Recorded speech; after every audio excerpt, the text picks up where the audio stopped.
ఏలూరు జిల్లా నూజివీడులో పూర్వ విద్యార్థుల ఆత్మీయ సమ్మేళనం జరిగింది.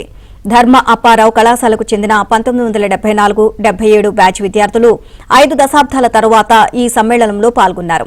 ఈ సందర్భంగా పాఠాలు బోధించిన ఉపాధ్యాయులను సన్మానించారు. అనంతరం పాఠశాలలో గడిపిన మధుర క్షణాలను గుర్తు చేసుకుంటూ జీవితంలో జరిగిన అనుభవాలను పంచుకున్నారు. ఈ సమ్మేళనంలో AP press academy chairman Alapati Suresh కూడా పాల్గొన్నారు.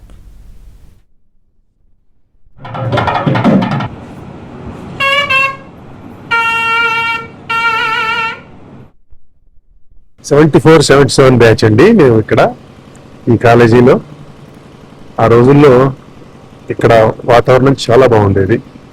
నిజానికి ఎంతో ఆత్మీయంగా చక్కగా మా దగ్గర అప్పుడు ఈ కాలేజీలో అధ్యాపక బృందం కూడా చాలా కలిసిమెలిసి ఉండేవాళ్ళు. ఏ రకమైన రాజకీయాలకి తాగుండేది కాదు.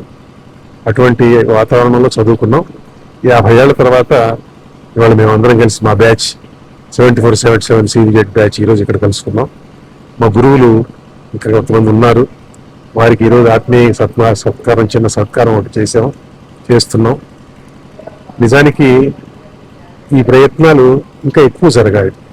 ఇది ప్రజలు చదువుకునేందుకు, పిల్లలు చదువుకునేందుకు, మన భావితరాలకి ఈ తరహా వాతావరణం ఉండేది అనేది గుర్తు తెచ్చేందుకు ఇటువంటి జరుగుతూ ఉంటే మంచిది. ఈ తరహా ఆత్మీయ కలయికలు 50 ఏళ్ల తర్వాత కలవడం చాలా ఆనందంగా ఉంది. మా మాస్టర్లను కలవటం